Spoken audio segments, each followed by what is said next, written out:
Thank you, Mr. Chairman.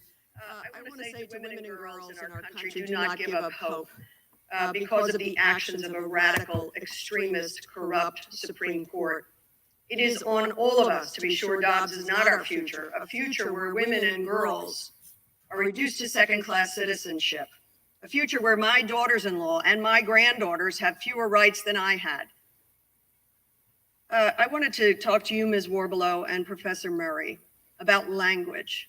Language matters. And I don't know if you're paying attention, but I have a feeling you are, to the veiled and sometimes not so veiled language of incredible disrespect for women and girls that we've heard thrown around here and we hear thrown around. Representative Gohmert, speaking of Planned Parenthood, said something, I'll paraphrase, get a younger girl started on birth control to better the odds that she'll forget to take the pills so she'll get pregnant and have an abortion. Representative Gates talking about snap abortions. Obviously, someone who's never been pregnant. There's nothing snap about an abortion. The witness, our expert here, fabricating that if a woman had a procedure to save her life, or a girl had a procedure to save her life, it is no longer an abortion. Of course it is. It's a medical procedure. Republicans think women are too stupid to make decisions for ourselves. Lady, words do matter. It is your party that has taken away words that matter, words of respect, like the word woman and girls and female, applying to biological women. It's your party that has reduced the word woman to nothing, because nobody knows what a woman is anymore. So don't look at the Republicans for that one. They want to call women women. They want to call girls girls. They want to call females females. So if you have an issue with words, I suggest you stand up and demand your party respect women and start calling them women and girls, and be proud that they are born women and girls, and that's okay to do, or change to another party, or put a mirror in front of yourself instead of you talking to all these people as if you are the only one, you are the arbiter of truth. Put a mirror in front of you and talk to yourself and convince yourself about what a woman is, what a girl is, what a female is, and how people born with uteruses matter. And the daughters and granddaughters and women that you speak of in the future will not be born if it is a woman's or whoever, a birthing person's choice, that even after the baby is born and lying on a tin tray, that you can just leave it there and not clear the airway of mucus so the child can breathe. That, if it is a biological female, is less than nothing, even though it doesn't do a thing. It doesn't affect the birthing person at all, should that child live. At that point, it's an act of revenge, probably at the guy who impregnated her and left her. If you want to kill the baby at that point and let it die, its life has no meaning. It's a separate life and it has no meaning. And if it's a girl, it has no meaning. This thing on the tray, just because the birthing person decided to leave it there, all of a sudden we are God. And now that child isn't even a thing. Go on, please. Even though I would love to see the mirror in front of your face. At least I could say you weren't a hypocrite. Can you briefly both comment on this? And not shockingly, this language is all coming from white men of privilege and power. Can you speak to the language issue? Language always matters. How our nation's elected officials speak about women, about LGBTQ people, about people of white men, like the justices in 1973 were all white men who decided that a constitutional right wasn't even a constitutional right. Took the 14th Amendment and somehow magically said it meant something. By doing that, it undermined all laws on the books. Because if that means that was written, the 13th and the 14th were written for freed slaves to give them rights. That's what they were written for. If you say that it means something else, like the constitutional right to an abortion or anything, if you call it a privacy clause, would mean that anything you do in private is legal. Do you understand? Like when Joseph Frizzell kept his daughter in the basement since she was 18 years old for 23 years, raped her every day. She had 6 of his kids. 1 died in the basement and laid there rotting. And they all had to sleep with the rotting kid and the feces. And he raped her every day. He did that all in private and in the basement in the dark. So that would mean that would be legal. That's why you cannot say it's the privacy. And in nowhere in the 14th Amendment do you even have doctor in it, between a doctor and a woman and her doctor, or whatever it is. Whatever it is with the doctor, if it's a birthing person or if it's whatever it is, I don't know. Do you understand how this undermines all laws, that any law could mean anything? Because a panel of white male justices all decided that for abortion, now you're blaming male white men for it no longer being there. Except it's not illegal. It was sent back to the states. And now you hate Ruth Bader Ginsburg, who wanted it to get sent back to the states because she knew it wasn't a constitutional right. And the 14th Amendment would be like reading the list of ingredients on the package of a Twinkie. There's nothing to correlate these two things with. And she knew the only way it could be made law and stay law is if it's sent back to the states, because a change of an administration, you can change the legislature and the administration, like we have one party rule now, and the legislature can change that law back. So if it's federal, doesn't matter if it's legal in one state or not. If it's federal, it's federal. That's it. It can be changed. But if it's in a state, the likelihood that it gets flipped is slim. And even if it is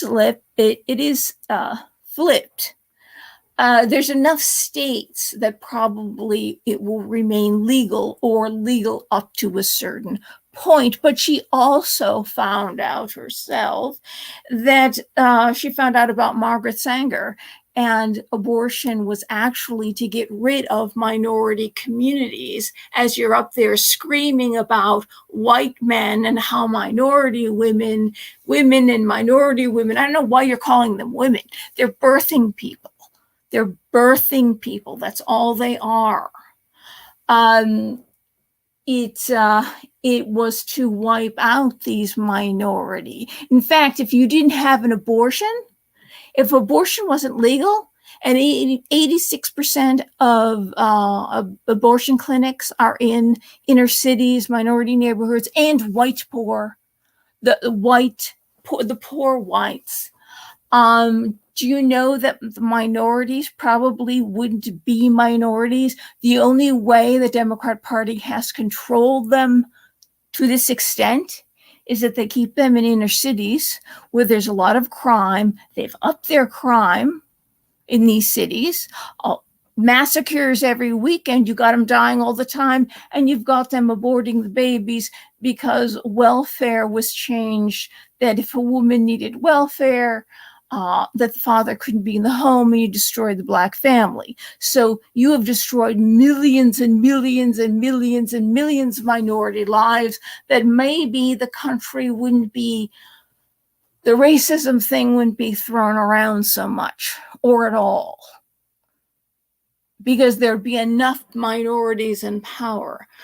You, Democrat Party, have destroyed yourself, and people are stupid enough to believe the lies that you spew, like you even care about minorities, when it's about destroying minorities and the poor. But go on. Of color has real ramifications. We know that it increases feelings of depression, isolation, particularly among youth. To be suggested that they are less than fully human, less than fully wanted. And so the rhetoric that comes from our elected officials has real implications. I would encourage everyone to be thoughtful on how they speak about folks. Thank you for that. Professor Murray, could you say just briefly any observations you have on the language of disrespect towards women and girls? I think the entire job's opinion is about the language of disrespect. What do you mean, less than human? Did she say the language makes them, girls, less than human? Let me get that. I need to hear this woman again. She's got a lot to say here. Come on, all right. Language issue. Language always matters. How our nation's elected officials speak about women, about LGBTQ people, about people of color has real ramifications. She called them women and people of color. People of color. The people that Margaret Sanger, that put up all these abortion clinics, which Margaret Sanger was literally a female member of the KKK. Yeah, people of color. Really, really hurt people of color. And you're calling them women. You got to remember, they're not women. They're birthing people. They're not women anymore. And yeah, they're right. And the people of color, no, we don't know what they're people of color. You've reduced them even from human by even calling them people of color. You've reduced them and made them less of a human. Did she say, this woman say something about you're making them less than a human being? The argument here is that you're making them less than a human being. Is that what I'm hearing? That women and people of color are reduced to being less than a human being because of language, because language is much more violent than physical violence. So an abortion is not as violent than something you would say about women being less than women because they have to go to another state now to get an abortion. I know, is there somebody in the House, or no, they can't be in the House because they'd probably be dead, that somehow is less than a human being, is all of a sudden deemed less than a human being, not just women who are no longer women, but in this context, they're actually using the word women. And I'm not sure what it means or who they're referring to, unless they say birthing people. I'm very confused. But who is it exactly? Is this woman who's about to say this? Who is it exactly that you're reducing to less than human? Who is that? Who is that exact? I don't think she outlines it very well, but she says it, that somebody is, but I think she's referring to the wrong people. We know that it increases feelings of depression and isolation, particularly among youth. To be suggested that they are less than fully human, less than fully wanted. And so the rhetoric that comes. Stop. Somebody's less than fully human? There is somebody that's less than fully wanted that is depressed in high school? There are people who should be referred to respectfully because they're people, so they don't feel less than fully human, yet they're in high school. I'm thinking of some other people that never get to high school, but go ahead. Our elected officials has real implications. I would encourage everyone to be thoughtful in how they speak about folks. Absolutely. Damn elected officials. Damn all those elected officials. How dare they make anyone less than human? So Mary, could you say just briefly any observations you have on the language of disrespect toward women and girls? Oh, wow. Okay. More language of disrespect to little women and girls. Who are these women and girls? Are they cis? Are they trans? Or what is it? Who are women and girls? I'm getting more and more confused. I woke up with a migraine this morning. Been trying to get rid of it all day. And this conversation is whatever she's doing. Wait, is it a she? Is this a woman that's talking? I don't know. She didn't give me her pronouns. I'm confused, but go ahead.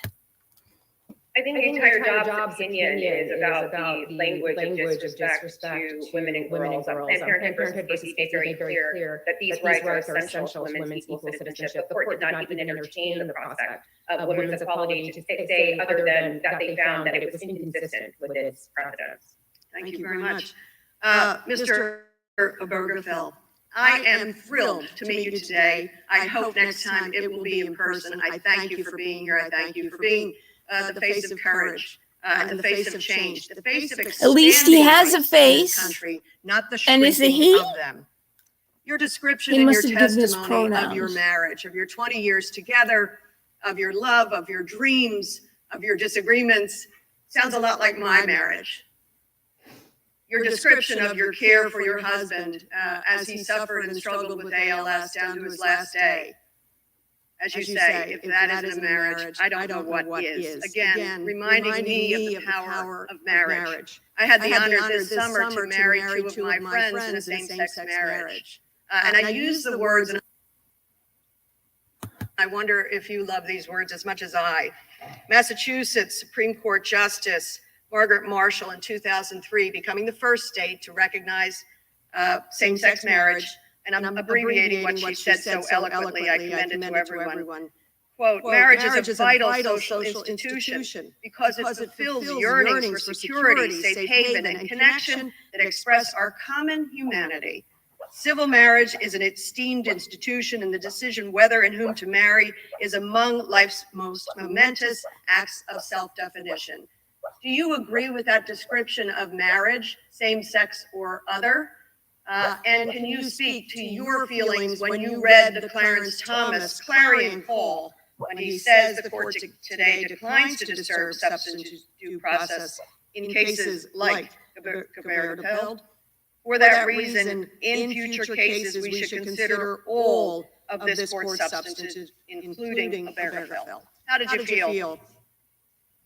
Well, thank you, Representative Dean. When I read those words in Thomas's opinion, they angered me. They upset me because here was a justice on our nation's highest court whose marriage exists because of a Supreme Court decision taking aim at our marriage to say he still believes we are less than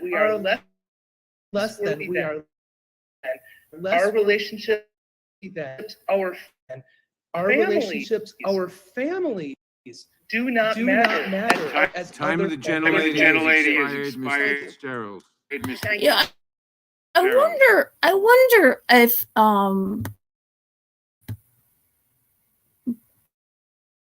a black man knows anything about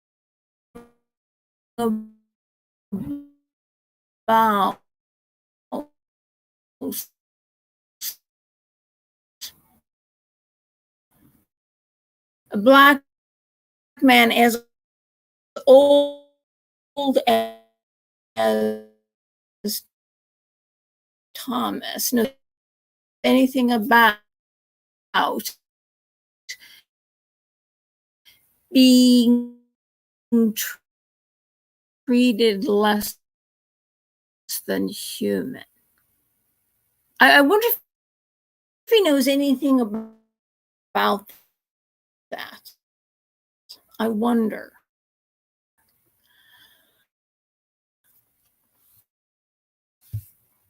Anyway, that was very, very interesting.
Yes, I do have this many live stream problems. There's something wrong with my internet.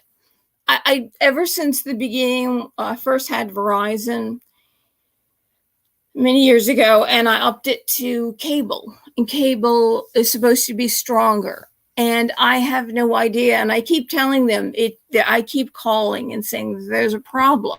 I said, could you check the wall? Maybe it's the connection in the wall. And nobody wants to come out and do that. I can't figure it out, but there has to be something wrong that nobody technically wants to do anything about, or maybe they don't know what to do about it. So I have no idea exactly when this thing ended, or when the stream actually stopped. At what point, if it was the video was going on, or did you see the whole video? Did the video end? Do you know? Can anyone tell me about when the stream stopped?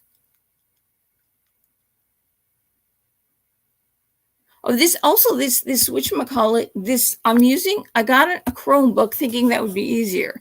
And the Chromebook does not stay connected to the internet at all. This is worse than the phone or the other computer. Actually, the phone will flip onto its own Wi-Fi and use up my data. So there's something basically, and the Chromebook will try to attach to the phone. Try to get the connection that way. There's something, so ultimately there's something wrong with the Wi-Fi in the house. There's some kind of misconnection that I don't know what to call it, misconnection or bad connection, something broken in the wall, and nobody wants to come out, and because everything is off site, everything they want to do over the computer or over the phone. But there's something, literally, there has to be something wrong with the connection in the wall, because this makes no sense at all. So I'm not quite sure where it stopped, at what point or how long ago it stopped. But I guess I'll check out the stream, and I'll see what's going on, and I'll try to call the Comcast. Comcast is the name of the provider again, and